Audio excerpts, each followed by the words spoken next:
Hi everyone, and welcome to today's presentation on Australian LGBTQIA Buddhists. My name is Dr. Stephen Kerry and I'm here at Charlesdale University.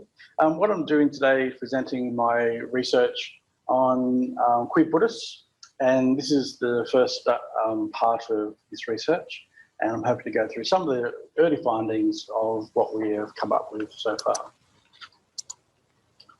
I'd like to firstly acknowledge that this research was conducted on the traditional lands of the Larrakia people here in Darwin, and I pay my respects to elders both past, present and emerging.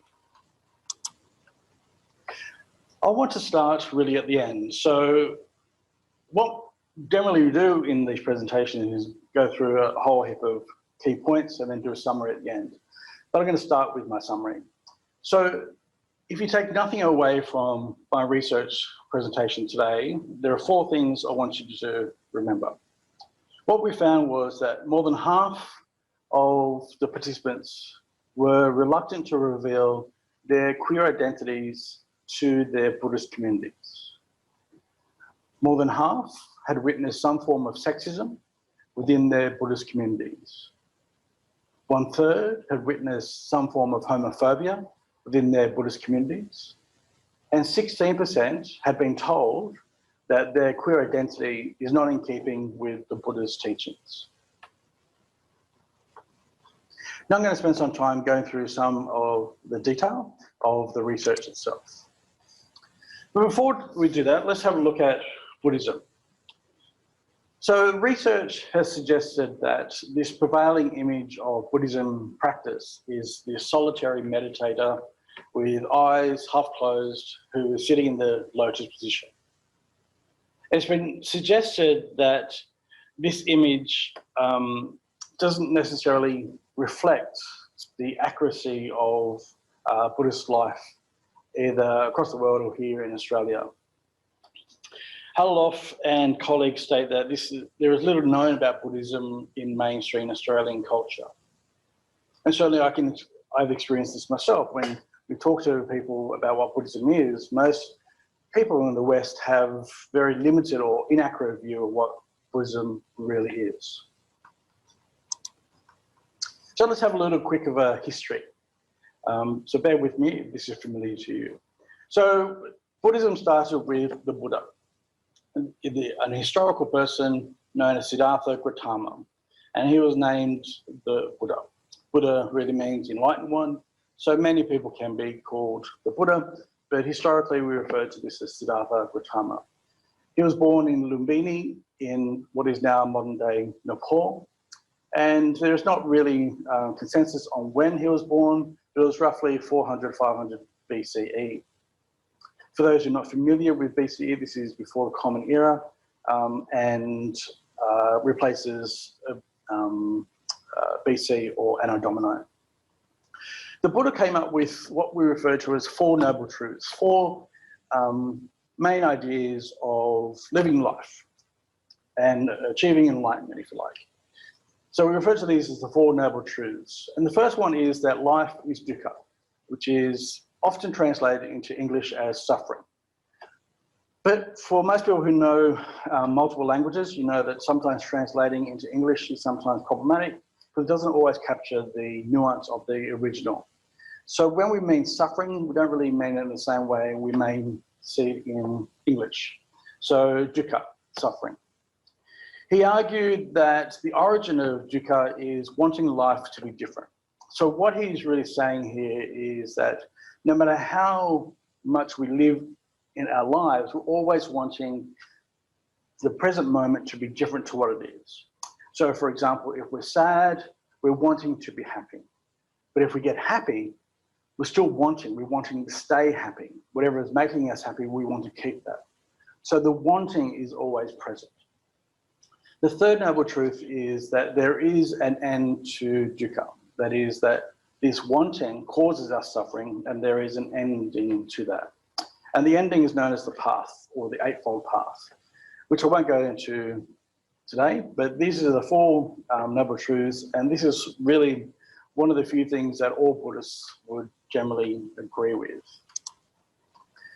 So this is a breakdown, everyone likes little statistics of where Buddhism is practiced in the world. You'll see predominantly in Southeast Asia, also East Asia, and also some so-called Western countries as well, like Australia. Okay, so let's go back to my research. And a little bit about the methodology of what I've used. So beginning of this year, I put together an advisory group. I invited a couple of people to help me put together this research and come up with research questions and advise me on how to progress with the research. So I want to thank them much for their assistance this year. I did an online survey. I'm using SurveyMonkey, and this was open between April and October of this year. There were 5 broad themes of the questions that we used: demographic information, questions about Buddhist identity, Buddhist practice, health, and the interrelationship between Buddhism and being a queer person. Recruitment involved informal networks, people known to myself and the advisory group, and also emailing 453 Australian Buddhist groups. And we did get some responses. People saying, "Yep, we're going to send it out," and other people saying, "Yep, we're not interested."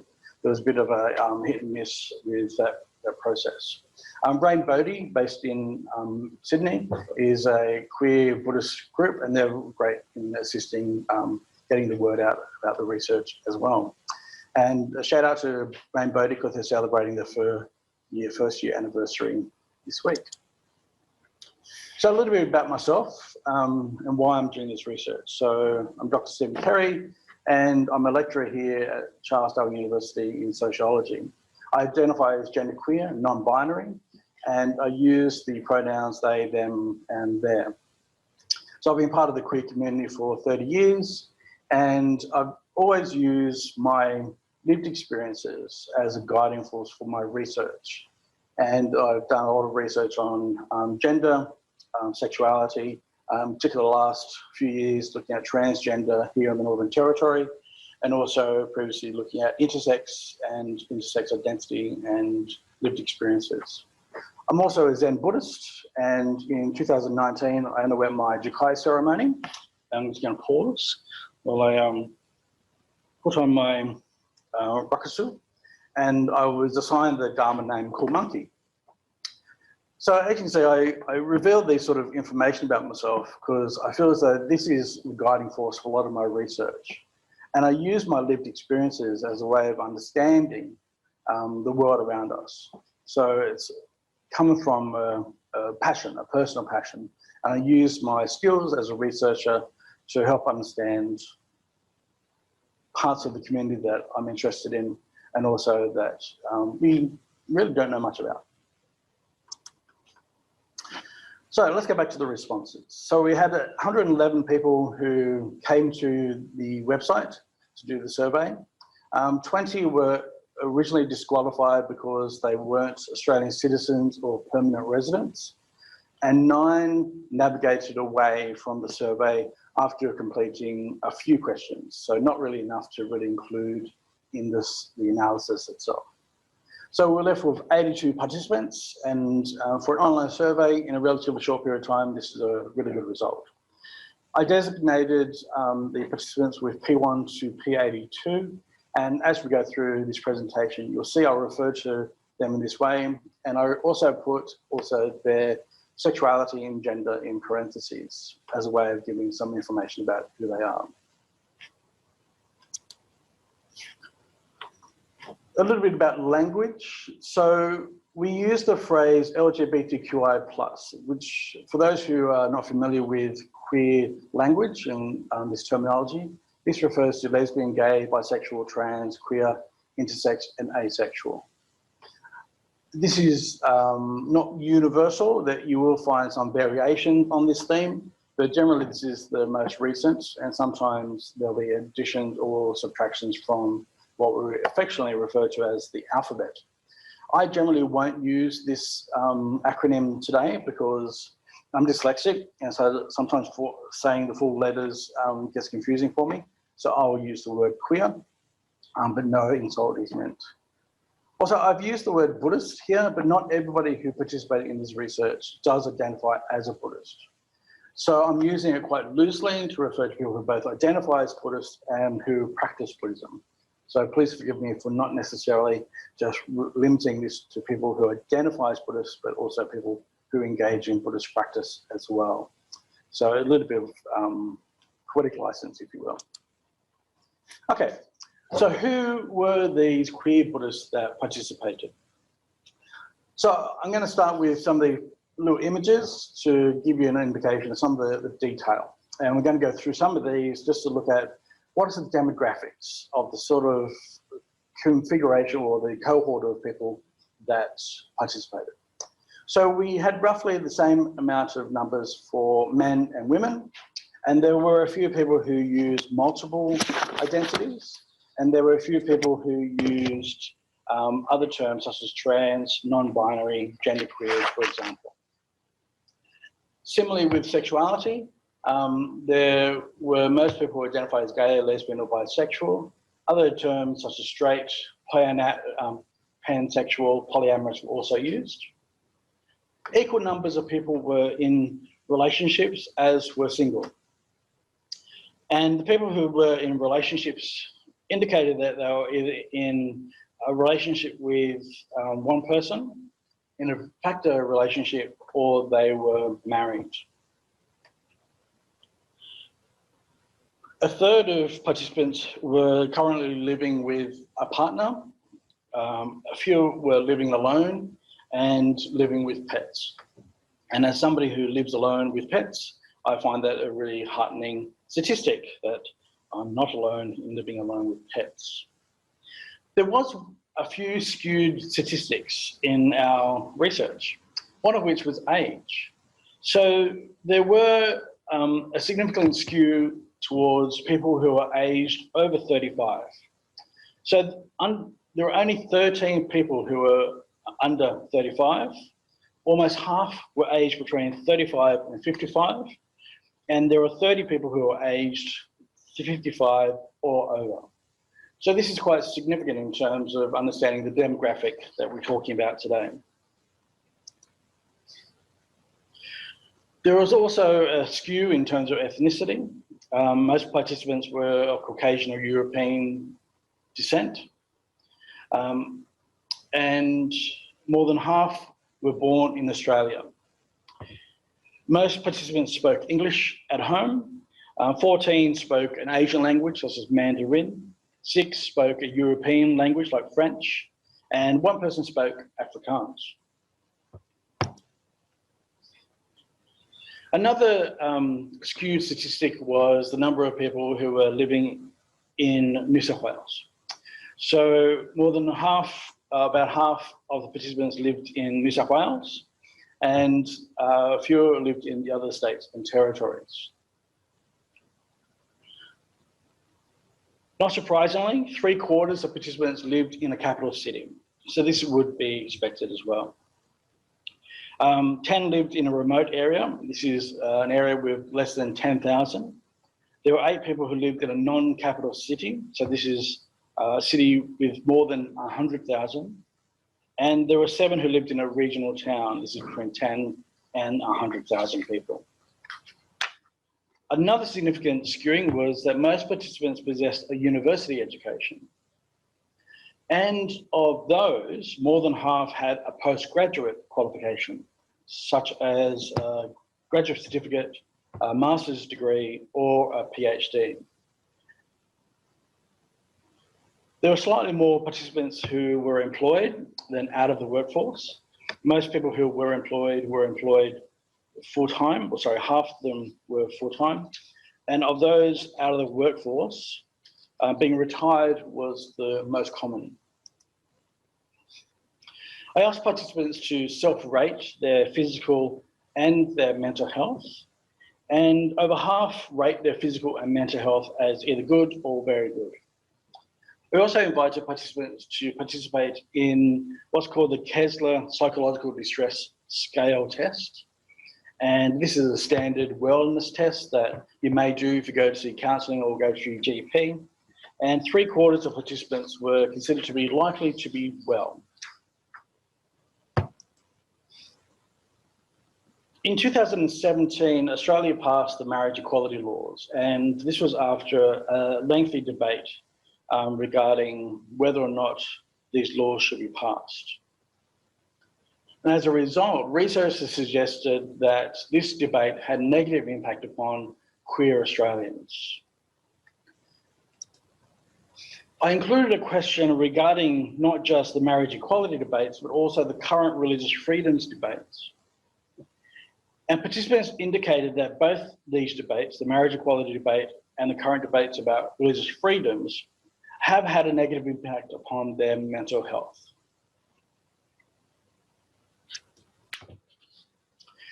Now I'm going to talk about the identities that the queer Buddhists exhibit.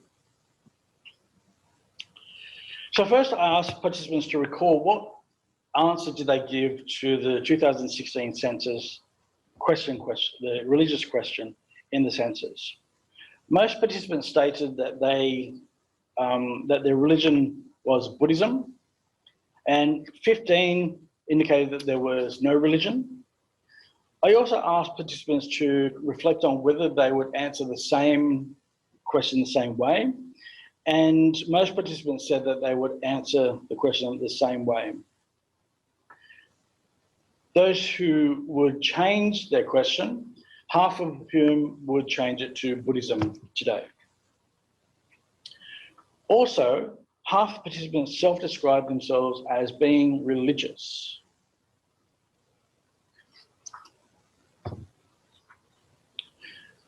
I also asked participants about the particular brand, if you like, particular school of Buddhism they followed. And half participants follow the Theravada tradition. You'll probably note here that these figures don't add up to 100%. This is because many participants actually indicated they follow multiple schools of Buddhism. I also asked participants about what religion they were raised, and 55% said that they were raised in a Christian religion.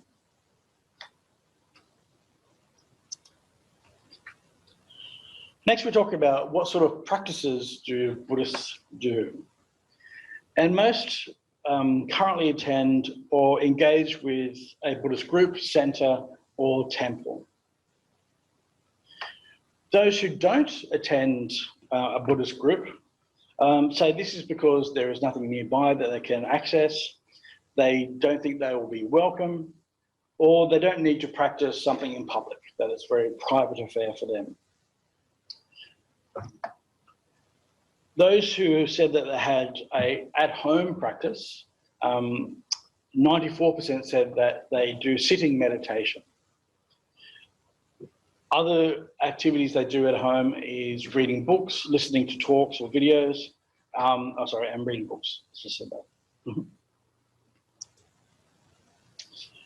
3/4 of participants said that they attended a Buddhist retreat. A Buddhist retreat is an opportunity for people who practice Buddhism to spend either 5 days, 7 days, a month, even longer, in silent meditation.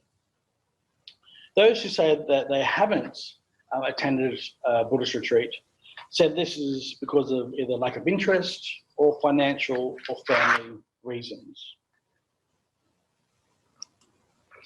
Okay, so let's have a look at the relationship between Buddhism and being a queer person. I first asked participants, what was it that drew them to Buddhism? And there were a range of different reasons, largely to do with things such as spirituality, compassion, love, and a desire to improve oneself. I would consider these largely to do with what we refer to as the human condition. It's a very broad phrase that refers to who we are as humans. Only a few people spoke directly about sex, gender, or sexuality. And as you can see here from these two participants, they were attracted to it because of the neutrality they perceived to have Buddhism, that Buddhism has towards gender and sexuality. Others were attracted to Buddhism because of their Christian background. And certainly they emphasized the fact that Catholicism generally, or Christianity generally, rejected them as queer people. So they saw Buddhism as a way of exploring themselves without that implied rejection. Participants were asked to reflect on what they thought was Buddhism's attitude towards queer people.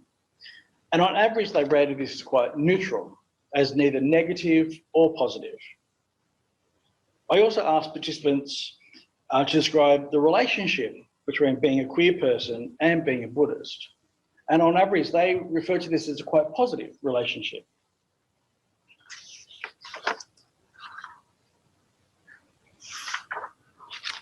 A little over half say that they are out within their Buddhist communities. And 41% said that being out is very important to them.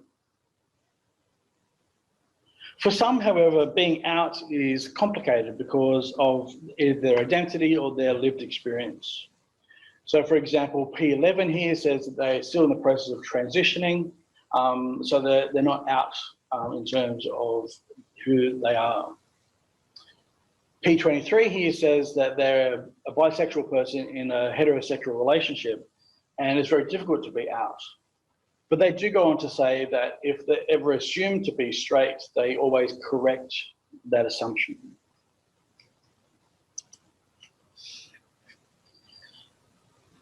Over half state that they have felt reluctant to disclose their queer identity within their Buddhist communities. Over half felt that queer issues, queer people were silenced or ignored within their Buddhist communities. Several participants add comments regarding the failure to acknowledge sex, gender and sexuality issues, such as sex-gender segregation in Buddhist retreats. P31 here says they only had 2 separate shared bedrooms, male versus female, which to me was rather limiting.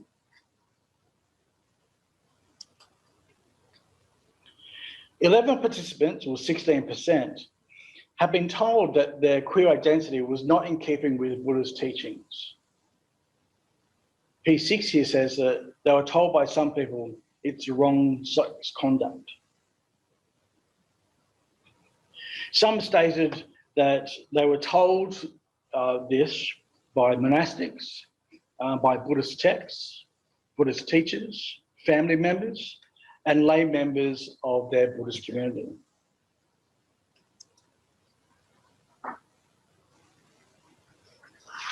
When asked if participants had witnessed discrimination, so I'll just emphasise this is witnessing discrimination, not necessarily having discrimination upon them, but just seeing it in their Buddhist communities. Half had witnessed sexism. 25, that's 36%, had witnessed homophobia, and 18 people, or 26%, had witnessed misgendering or racism. P62 says the judgments and phobias do not disappear because of ordination. They only do because he or she sees the need to change.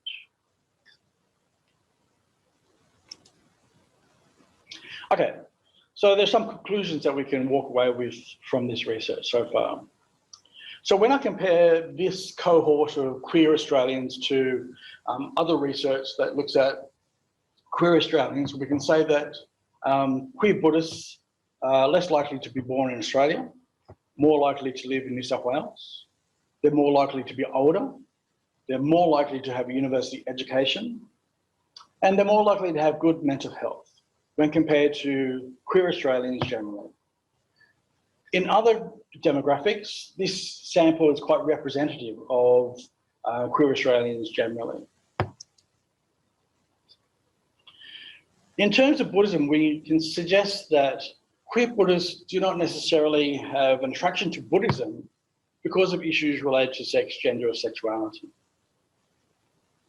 Like many who come to Buddhism as adults, it's about exploring what I'm referring to here as the human condition, spirituality, love, compassion, getting to be a better person. Some, and I stress this, some do note there is a neutrality towards sex, gender and sexuality, which they like about Buddhism. And others thought that sex, gender and sexuality had nothing to do with their Buddhism. Indeed, some participants were quite antagonistic about this relationship and suggesting that Buddhism has, or sex, gender and sexuality has nothing to do with Buddhism. And they don't know why we're asking these questions. So the 4 main points I want you to walk away with that I mentioned before. More than half of queer Buddhists were reluctant to reveal their queer identities to their Buddhist communities. Half have witnessed some form of sexism, and a third have witnessed some homophobia. 16% have been told that their identity was not in keeping with Buddha's teachings.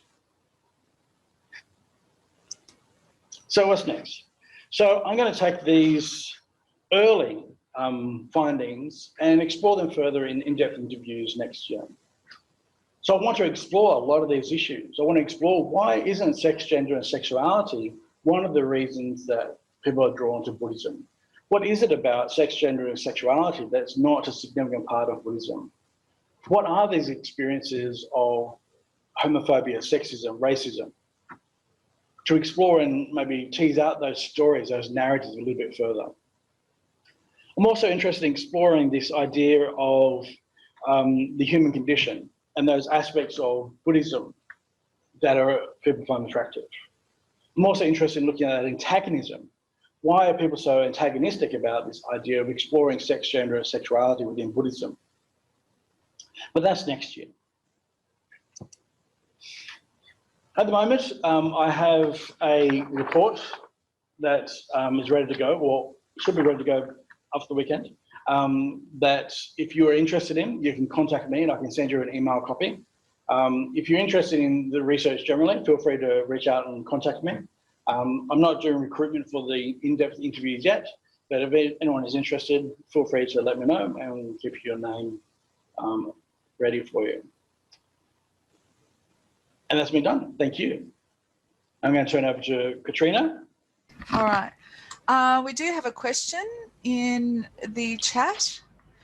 And the question is from Erwin. Is there any queer-friendly Buddhist organisation around Casuarina, Northern Territory area? Excellent question. So there are quite a few meditation groups, and there are some Buddhist groups also. So have the Chinese temple based in the city and the Buddhist temple at Lianya. I'm not sure how queer-friendly they all are.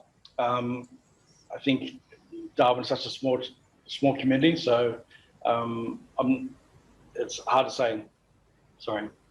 You've got lots of feedback with thank yous and people saying they found the talk very interesting and thank you for sharing your insights. Do have another question from Bante. Oh, I'm going to pronounce people's names wrong.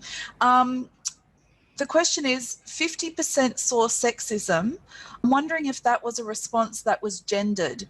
I'm guessing women are more likely than men to see that? Question mark. I think that's the next step of my analysis, going a little bit further into saying who said what.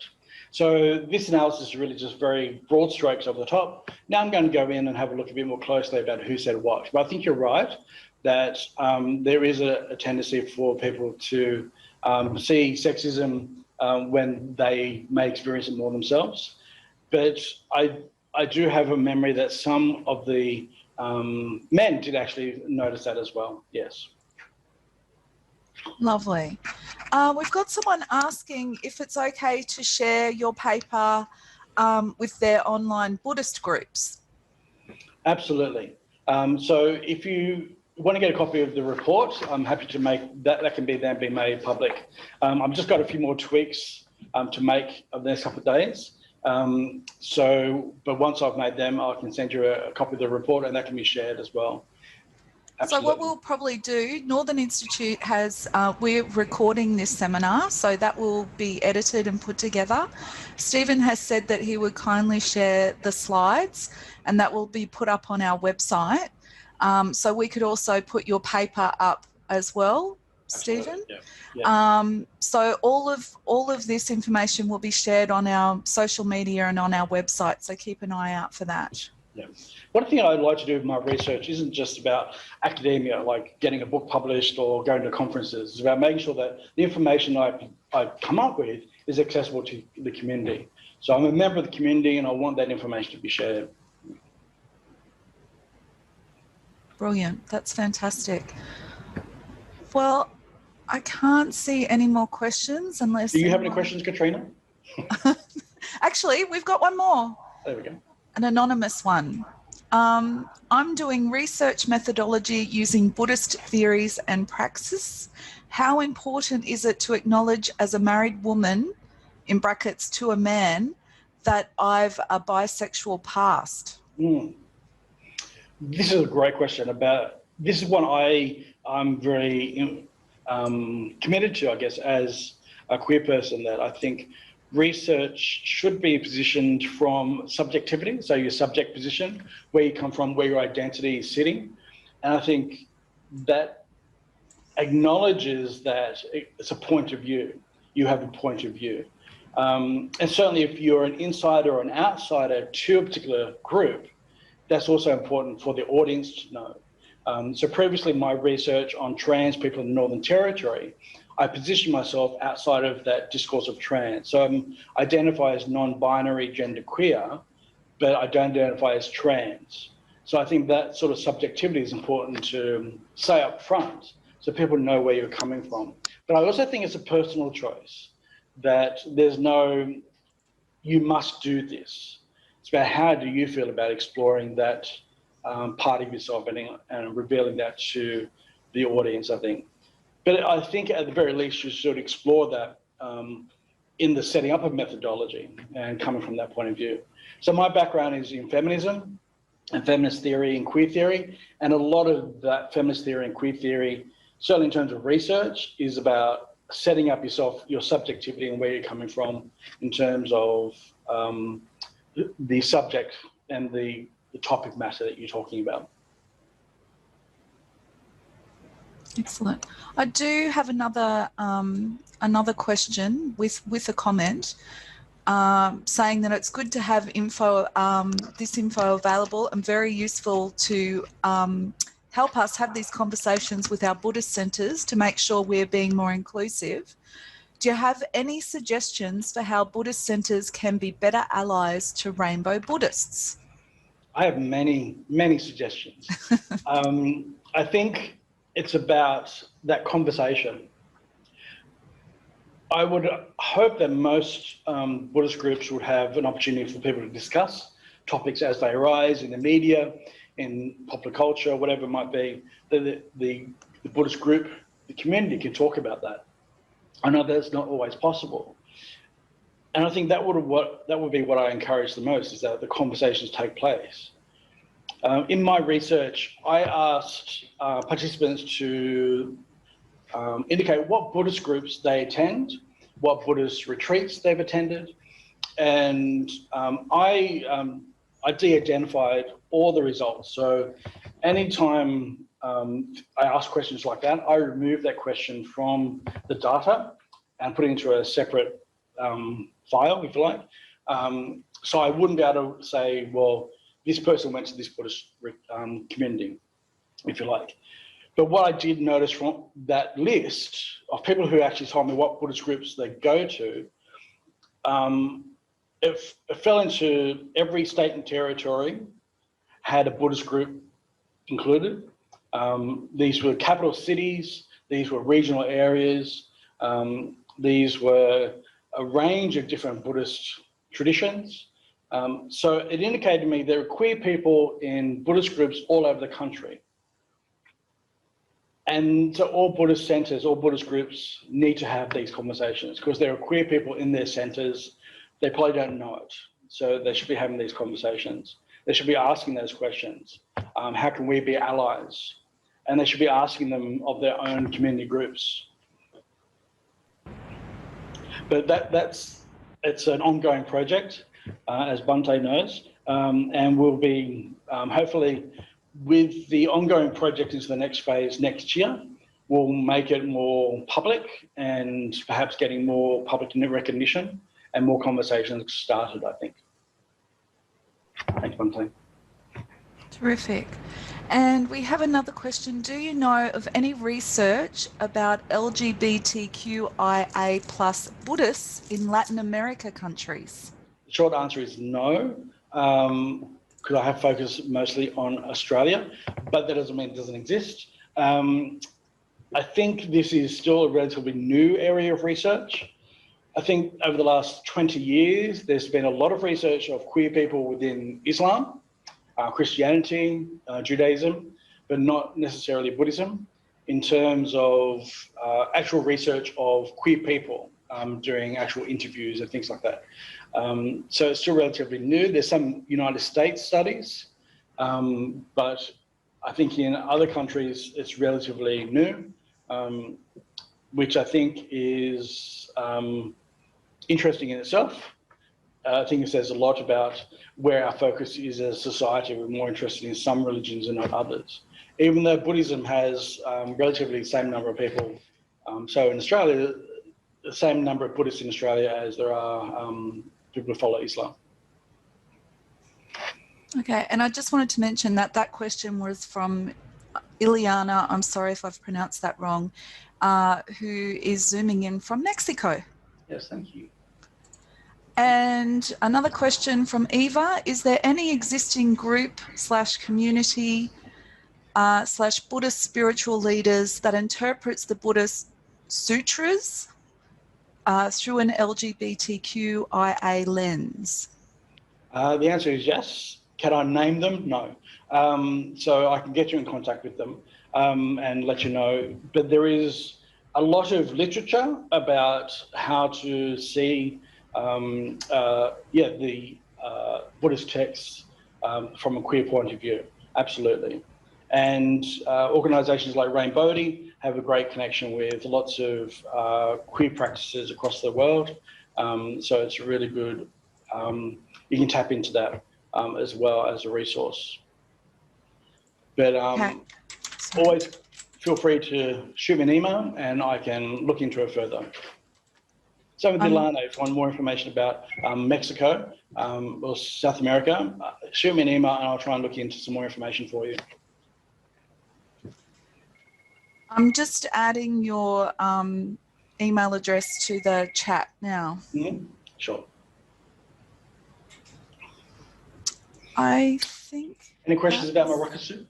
I usually get a few questions. Do you want to talk to us about it? So there you go. So this is my rakusu. So in the Zen tradition, it represents the Buddhist robes, the monk robes, and it's a public ceremony. I describe it as a promise. So a jukai ceremony is a promise to follow the precepts. So there are certain precepts that you follow, which aren't the same as like the 10 Commandments in Christianity. And it's a promise like I've made the promise to myself for many years, but I decided I wanted to make the promise publicly in the ceremony. And it's a process of talking with your teacher and talking about the precepts, what they mean to you, and sewing the rakusu. So I sewed this myself from scratch. And it's supposed to represent that the robes, as I said, but sometimes people who make their rakusu, they do it from different points, different pieces of material that may have significance for them. I didn't do that. I felt as though this was a new beginning for me rather than having old pieces of material. And I didn't really have anything, so that had significance to me. So this is all new material.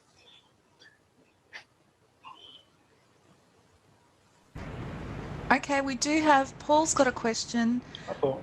Does mindfulness get muddled with Buddhism? I think that comes into that question of, well, what is Buddhism? Buddhism is really not a religion for some people. It's really just a philosophy. And a lot of people do lots of things that some might consider to be Buddhist. So meditation, for example.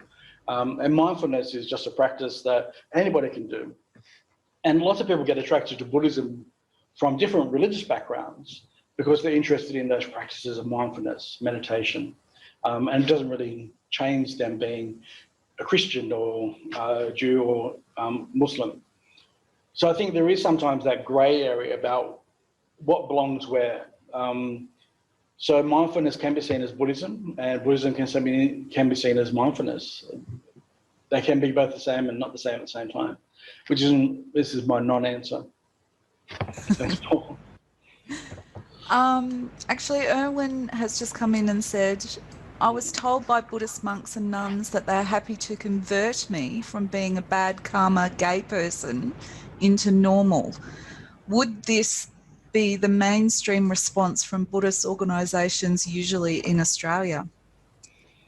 Well, in terms of normal response, mainstream response, I don't think there is a universal response, but that sort of response is what's your experience is what we are trying to explore a lot more about what are our experiences when we engage with our communities as queer people, and how can we address that together? How can we focus on those issues and perhaps bring about a change of attitude towards that? Certainly looking at more specifically about karma and the idea of karma, that is specific to some traditions of Buddhism. So, for example, in my tradition, we don't really believe in karma in the same way, in reincarnation. So there's lots of variations here of the different traditions of Buddhism about what is karma and reincarnation and those sort of things. The idea of conversion, that's a whole different topic, I guess. One that's been addressed in some governments in Australia by banning conversion. So that's perhaps a bigger question as well. But I wouldn't say there's one mainstream Buddhist response. There are many different ways that people might respond to it. Yeah. Lovely. Thank you. You've got some really nice feedback here about how your talk is most enlightening, really interesting, very valuable. They appreciate your research. Thank you. So I think we might close that up now. Mm-hmm. Thank you, I wanted to thank you, Stephen, for coming in today and sharing your research with us in this format. I think everyone really appreciated it. And just to let everyone know to keep an eye on Northern Institute's social media and website for when Stephen's presentation will go up, so you can view it and share it. And was there anything else that you wanted to end with, Stephen? No, thank you. Thank you very much. Thanks, everybody. Thank you, everyone, for joining us today.